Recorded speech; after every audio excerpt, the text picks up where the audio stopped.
All right, happy Saturday, ladies and gentlemen. We are going to embark on another Pocket Change market report, this time for May 8th, 2021. Welcome. Thank you for joining. We're going to see some pretty nice coins that sold on eBay that were either discovered, going through change. Coin roll hunting is a popular activity. But in spite of what the title says, Pocket Change, I also show a lot of coins that were cherry-picked, whether they're bought on eBay and that seller doesn't know exactly what they have, or maybe perhaps a coin shop or a local show. Cherry-picking is a lot of fun. It could be quite profitable if you know what you're looking for and you know the market for such coins. But all in all, it's real simple. The coins that we highlight on this video are all raw. They're ungraded. Sometimes coins are marginal enough as an error or variety type that they just don't need to be graded. Why spend the extra $25, $30 to send this to PCGS or NGC, which are coin grading companies, when what you get out of it is still a coin that's worth about what the secondary market is if it wasn't graded. So the big idea is if you are looking to enhance your upper echelon collecting of your coins and you just want to sell these coins to help fund that, this is a great way of doing it. Aside from that, people do find nice errors and varieties that they could add to their collection. So sometimes it's not just about selling it. But in any event, the coins that we're going to talk about today are all from within the last 24 to 48 hours. Again, we're talking about raw seller-provided images. Okay, I didn't change any of them except maybe cropping them and mating them together so that way you see one image of both the obverse and the reverse of the coins, plus any relevant close-ups that matter to that coin to help you guys out when you're out there hunting. And for the most part, a lot of what you see here are more on the common scale. All right, so these are going to be coins that you're going to have the best shot at cracking into when you look through your pocket change or those rolls. There's no strange, double struck, flip over, none of that stuff. But it's always nice to know that these coins on the lower end of the scale have quite a bit of value. And that's where this market is most important. How is the market shaping up? Are we seeing values of these particular coins continuing to go strong? And I'm happy to say that they are, compared to about a year ago when the values of a lot of these coins can be had for about 25% of what they had sold for here today. All right, so long explanation aside, thank you guys again for joining. Thank you for your support of BlueRidgeSilverhound. And how about we go ahead and get started with the first coin on the list. Again, these are all sold listings on eBay within the last day or two. Okay, and then the first one right here. Now, this is going to be kind of like your sticker shock listing. What we have here is a 1977 A series $1 Federal Reserve note. All right, for a lot of us, in layman's terms, it's a dollar bill. But it's a little bit older note. What you'll see here is just a really circulated example. As far as grade is concerned, this isn't a high point of this note. Aside from that, just looking at the front of this dollar bill, there's nothing really noteworthy. Now, if you looked on the back of the note, you do kind of catch a secondary impression of the front print, the first and third print on the reverse. And what they call this is actually a wet ink transfer or an offset type note. In this particular case, you could get a partial where only you could have, just a piece of that transfer on the reverse or the front of the note. It could go both ways. But in this particular instance, you have a full 100% transfer of the whole front of the note on the back. Now, the only thing you don't see, of course, is like the serial numbers and all that. This is just for the first printing, so you could see Washington's profile there. And, just the intaglio print of everything that you see on the front of the note. Now here's what's crazy. Okay, so this error is quite valuable, but for the amount of money that this one sold for, I would probably say that it's a little bit ambitious pricing. There might even be some shill betting involved. Now, I don't want to downplay the importance of this note and this error because I think it's fantastic and it's very desirable. But through 69 bids, and I didn't have the opportunity to go through the bids and see, what type of players were vying for this particular error note. But this one sold for $2,453.50. There might be something I don't know about this note, or it could be artificial bidding happening on it. But I just want to let you guys know that typically this is not the type of value that you see off of these type of notes. I've seen these sell for as low as like $30-40 for like a partial offset, and they could go up to a few $100s. So this $2,400, I don't know. It might just be the date and series of this note. Maybe offset examples just don't exist quite that much. I'd like to be a little bit positive on the outlook of this note, but I feel like that there's some sort of market manipulation with this particular example. So I thought I would let you guys know that, but this is one that we'll start out with. It's a legitimate error. The pricing just seems a little bit off in my estimation. All right, so let's go ahead and get on with some of the coins, starting with a 1939 Jefferson Nickel. Now, this is actually quite a common date to find in pocket change today, and it's also accompanied by probably one of the more desirable varieties that you could find for this date.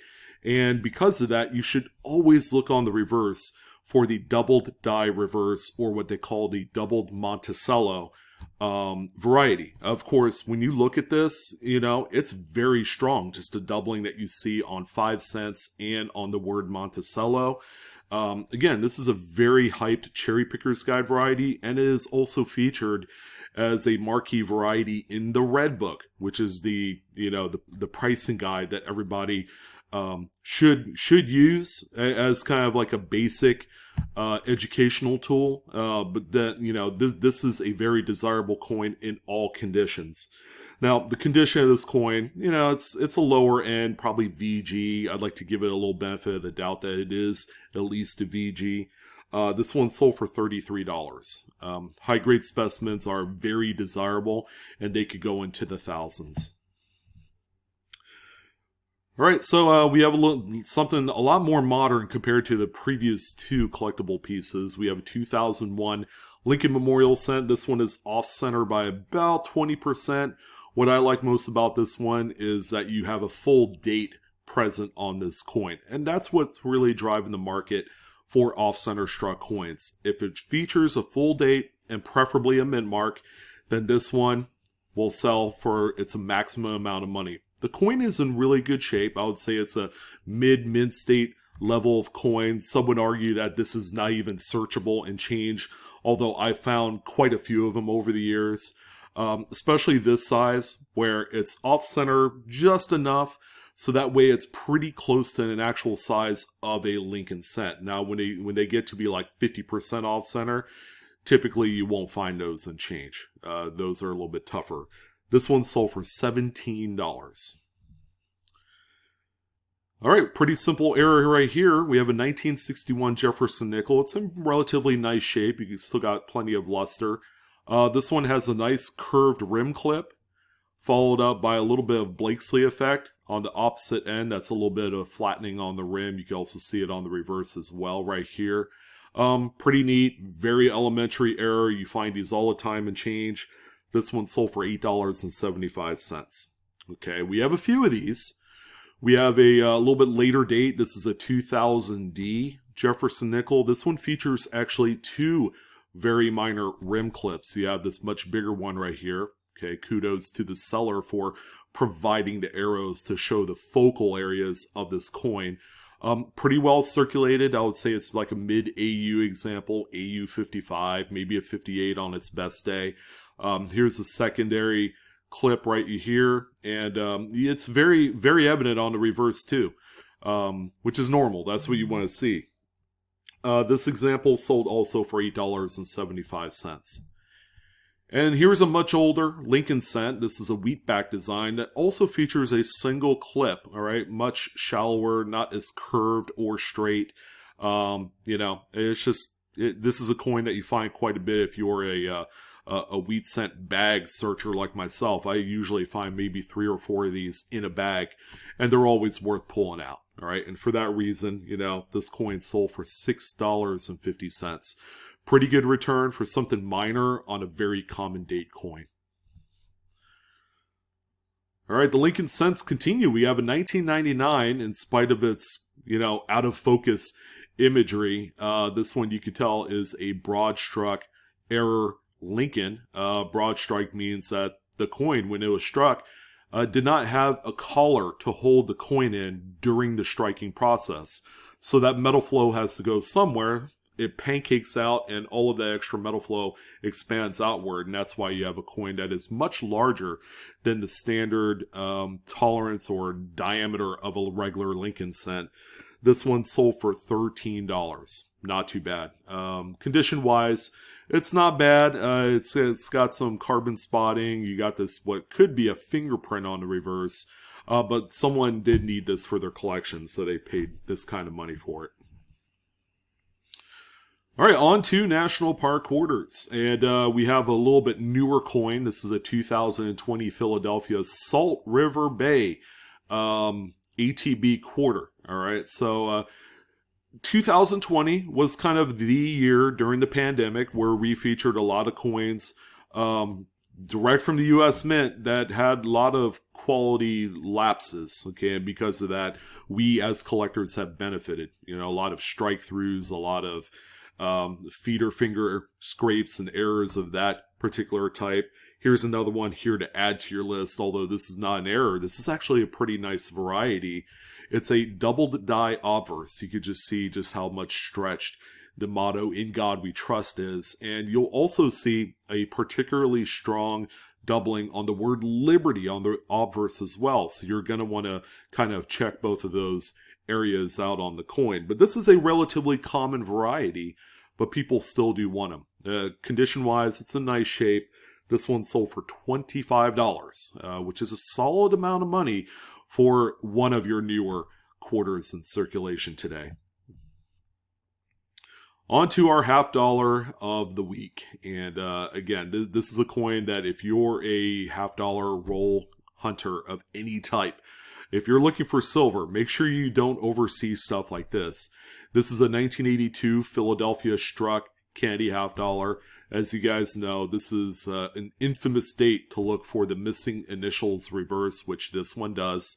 It's been overpolished or braided on this example. A closer look shows that no evidence of the initials show on the reverse of this coin. What's it worth to you? How about $14.15, which comes out to about 2 silver 90% halves. If you look at it that way, it'll be worth a whole lot more to you. And by the way, the good news is, on most examples, this is what I like to call a look with your naked eye type variety where you don't need a magnifier.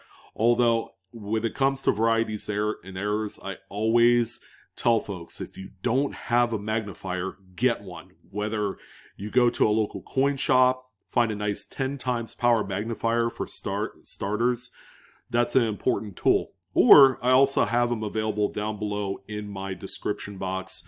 I have Amazon links. I do get paid a small portion off of every sale, and that's a good way to support the channel, so that way I could provide some more quality content for you guys. I appreciate it, by the way.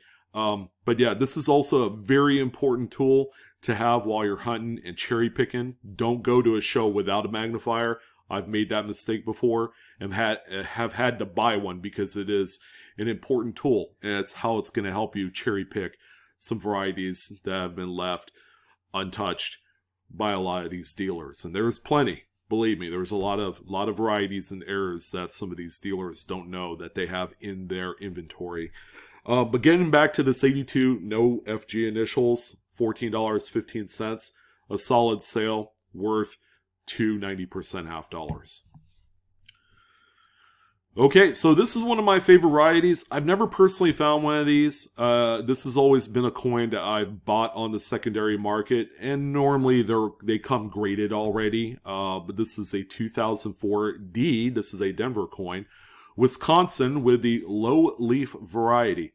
All right, so the low and high leaf variants of this coin, some would say, were intentional. Okay, it probably was. It was probably an intentional design add-on to these coins, but both variants are tough to find in any other region other than the southern U.S. All right, so if you were in like Texas, Oklahoma, Arkansas, this example was found in New Mexico, so that certainly fits that kind of like regional profile of where these were originally dropped back 17. I can't believe it's 17 years old, but 17 years ago. That particular region of the U.S. was the main drop area for both the low leaf and high leaf variants of the Wisconsin quarters. So if you guys are in that region and you're looking through these rolls of quarters, make sure you always look for these. Now, this example here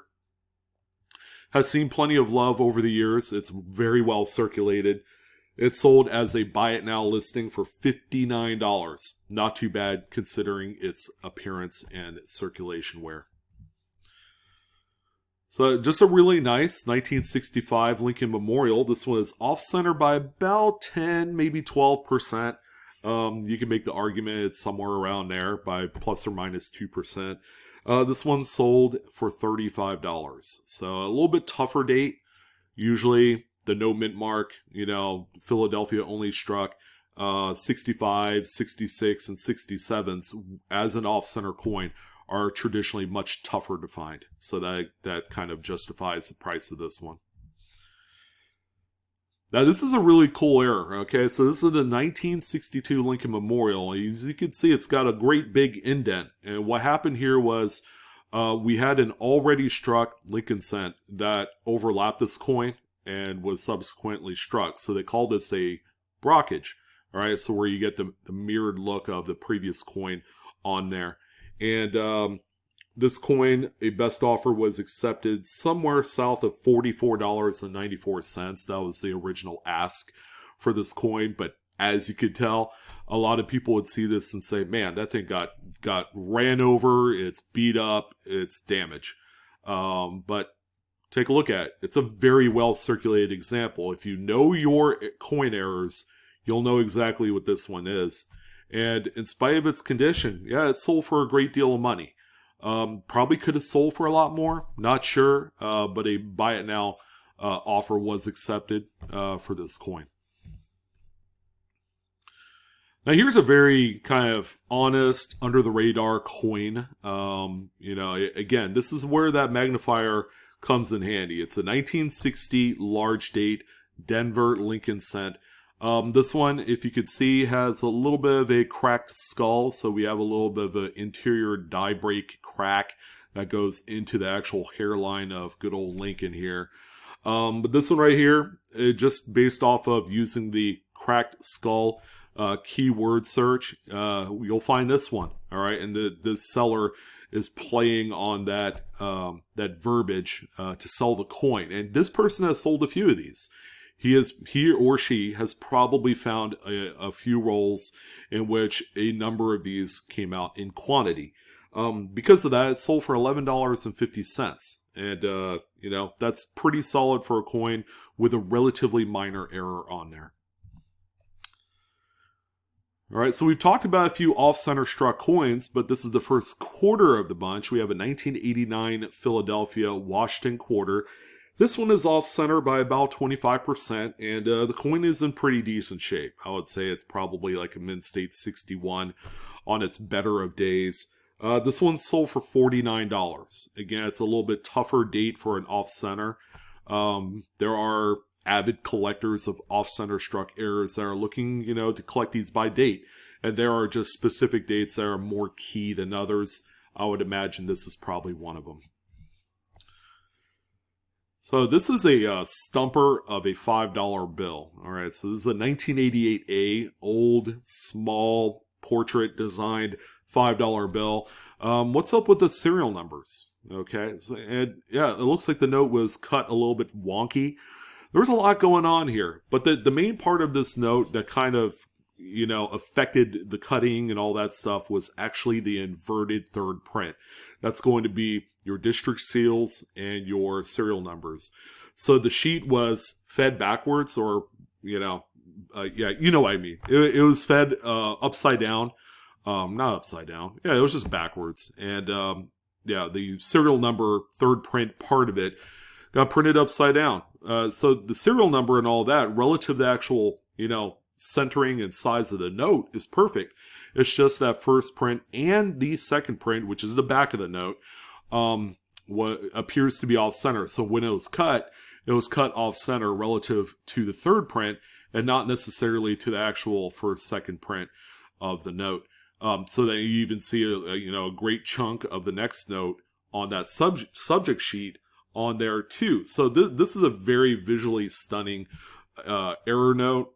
With everything considering, this one sold for $250. And just to let you guys know, that is a really good market for this note. You know, that's spot on as far as value-wise. I've seen these go a lot higher than that for around kind of like the same date of these notes. And there was a back of the note. I also wanted to make mention that there is also a pretty sizable margin tear, not only here, but also on the bottom right corner of this note. So if this were sent to like a PMG currency grading or PCGS banknote grading, this one will get details grade based off of those edge tears. All right, so this is a coin that actually sold on eBay, and they are located really close to where I live. It's a 1991 Philadelphia Lincoln Memorial Cent. As you can see, there's a lot of weakness going on here.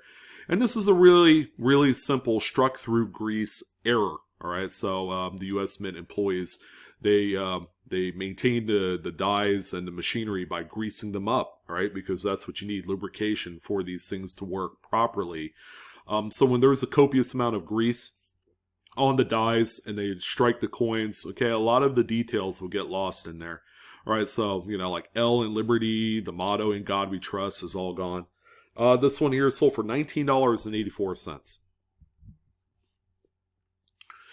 All right, so we have a few lots that's sold, and I always tell people to keep an eye out for these lots, because these could be a pretty good opportunity to buy them up and then go ahead and resell them as singular coins.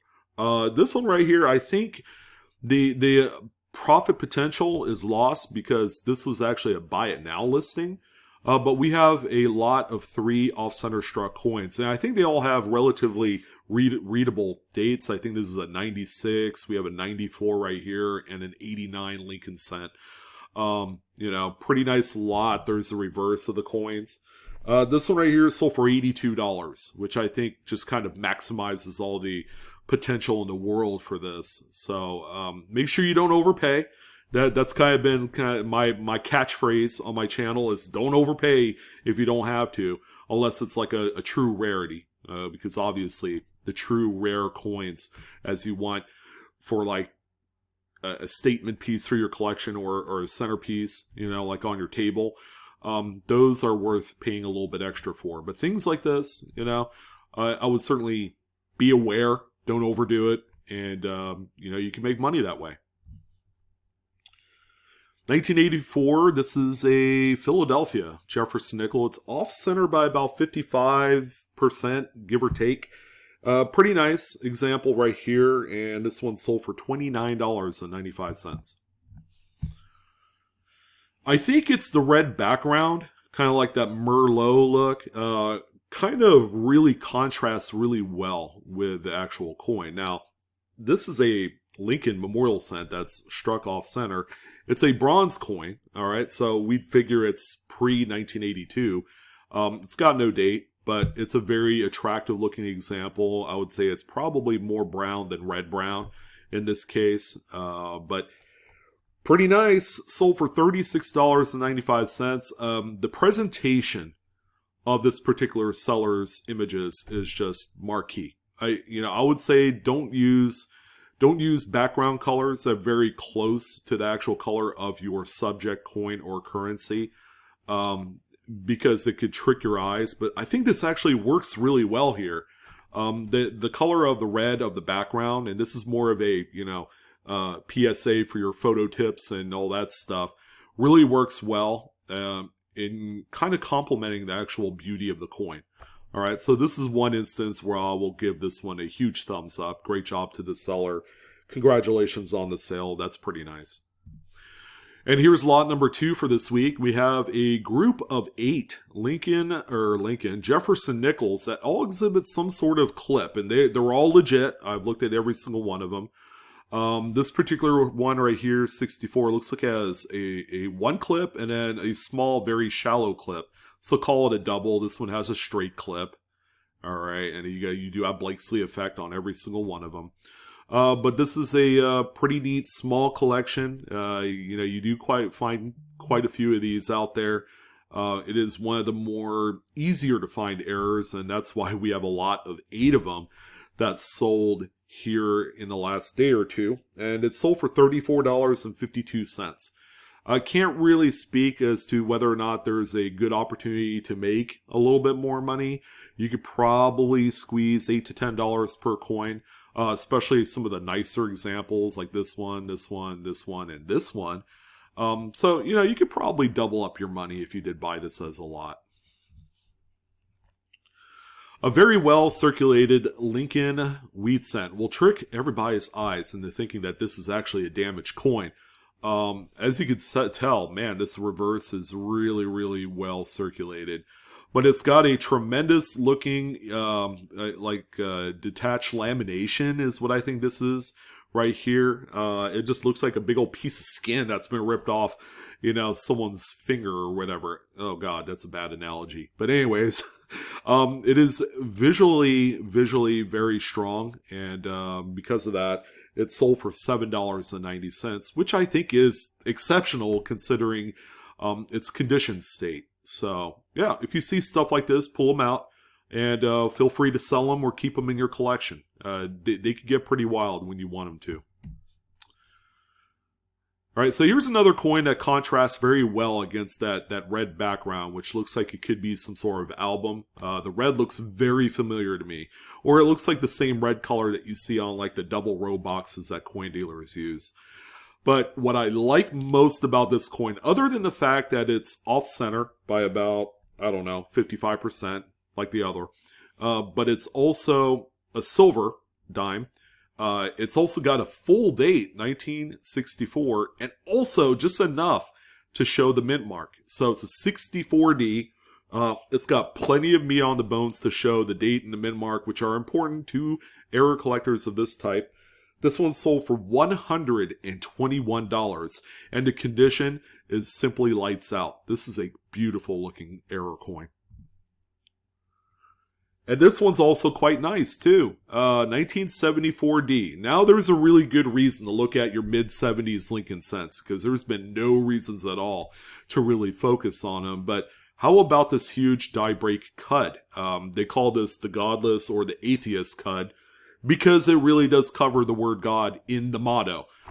People do collect and they pay through the nose for an atheist cud, and this is just one of the strongest examples of such. And the condition is quite nice. I mean, it's a nice mint state red example. This one right here, through 13 bids, sold for $116.50. Now, a clip's a clip, right? But this is actually a really big example of a rim clip. It's a 1999p. This is sold by one of our favorite sellers on eBay. This person puts up just listings of error coins by the week. And you could tell just from that kind of burlappy background on there. But this one is quite nice. It's big. And you don't see them quite this huge. Even on Roosevelt dimes. You would think you would see them less on this particular series. But this one right here is sold for $22. All right, so that's a pretty good amount of money for a coin that some would say would be damaged, like it was intentionally done that way. But it's got all the hallmarks of being a legitimate cud. Or clip, rather. All right, so if you're into cherry picking some of those cheap Indian head scents, you can't really go wrong with a good old 1907. Very, very plentiful date. Can be had in VF condition and lower for under $3-4. But this one right here, based off of the images, has a nice retained dye break. You can see that right here. So that's a pre-cud. One day it'll become a full-featured cud, where you can see it actually raised as a blob like that Lincoln scent we just looked at. But this one right here, again, it was a coin probably purchased for a few bucks, sold for $27.95. Now, theoretically, this is what you would cherry pick at like a coin shop or a coin show, or just going through your inventory and finding something like this, because these are commonly overlooked. You would not believe how common these retained dye break Indian head scents from the 1900s really are. And same with this one. I mean, this is, again, one of your run-of-the-mill, very common date type coins. It's an 1865 3-cent nickel, the most widely produced, very plentiful, and not only low condition, low ball condition like this one, which I would say is about a VF 25. So not entirely low ball, but it's very well circulated. But even in mint state condition, this is a coin that is easy to obtain for under $100. But look at this one; it has a nice cud too on the obverse, and that's really the big selling point for this coin. That sold for $31.56. All right, so it looks like this seller here has a full BU roll of 1956D Lincoln cents. Now, keep in mind, 56D is a very desirable date, if and only if, for the reason that it has a good deal of RPMs to be found. All right, from the RPM number 1, from RPM number 8, they're at 16. There are a lot of really incredible and very valuable RPMs. And because this is a BU roll, we're going to be talking about some really nice high-end pieces.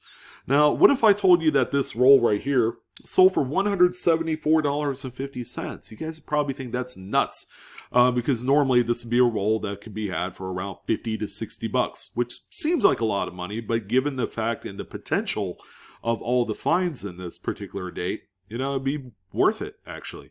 But the end coin, it doesn't hurt. That is the big RPM of the series. So you could just see the doubled D's right here. The D over D. Oh boy, so pretty. And the big play on this one is that you buy it and think, well, there's got to be at least probably like maybe 5 to 10 of this particular RPM, and that'll recoup the cost of the entire roll, and maybe make even more money than that. And that's the big reason why that this one sold for 3.5 times X, of what a normal 56D roll would go for. So nice work, good photography on this one, and best of luck to whoever bought this one if you decide to open it.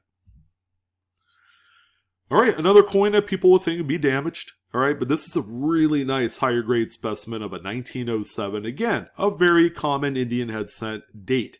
You have a full Liberty. You got 3.5 diamonds right here. So just a few kind of like basic grade indicators of Indian head scents. But yeah, this one right here features just a clean, straight clip. Straight clip. I mean, that's about it. And the best offer was accepted. The original ask was $153.98. So it probably sold for about $100. Thereabouts. Those of you that have access to like 130 point or Worth Point to check the actual sale listing of this will know exactly what it sold for. So pretty nice. And then the final coin is our subject coin of the week, for the big reason that we have seen Lincoln Shield scents become a hot topic for a number of reasons. There are quite a few doubled die obverses. All right, there's no understating the fact that these coins have been getting a lot of hobby love lately. All right, and this one coin helps exemplify that. Not only for how minor the actual error is, you can probably see it right now, but for the amount of money it's sold for, and just the potential of finding some of these really cool errors should be very, very exciting to each and every single one of you, especially for a lot of you that go out of your way to go to the bank to pick up boxes of Lincoln Cents and come to find out that what you found, especially you guys on the East Coast, because you have the gravy train happening there.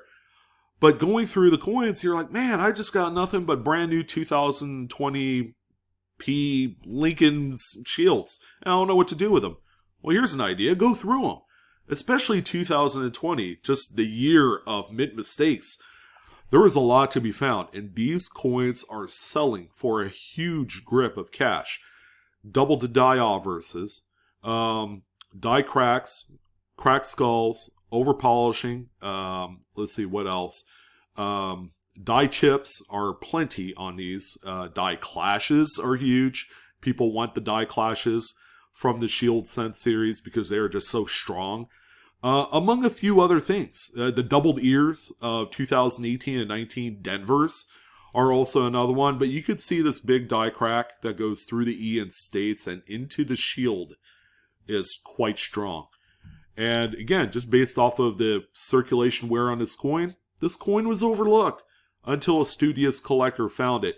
But you could see just a nice size crack with a few little chips, widening areas in there. This thing, the die could have gotten a whole lot worse before it was discovered. But how about $14.25 for this example? Can you imagine going through a full bank box of 2017s and finding like maybe 50 or 60 of these? I mean, that's a good deal of money if you think about it. And, there is a whole bunch of potential in the Lincoln Shield series, and I highly encourage each and every single one of you to not overlook the 2010 to 2021 Lincoln Shields, because it is ripe with all sorts of stuff, and they are all selling for money. People are beginning to take notice, collectors that is, of the wealth of various errors and varieties that can be found in this series. So that's going to go ahead and do it. Let me know what your favorite coin is of the week. Would love to hear about that. Yes, it was a nice, good, long video, but it wasn't short on content for sure. We have a lot of good things on this video. I wish you guys the best in all of your hunting endeavors. And I'm going to go out and try and find some coins. I didn't have any luck yesterday, but we're going to do it again, and I'm going to keep going. You don't give up. You just keep pressing forward and finding some of the treasures that you want to find. But that's it. I'm your host, Sean, with BlueRidgeSilverhound. Appreciate a good old like, share, subscribe. Hit that bell for instant notifications. Again, let me know what your favorite was this week. And Coinolics, we are discovering together. You guys take care. Best of luck in your hunting, and have a great weekend. Happy Mother's Day, by the way.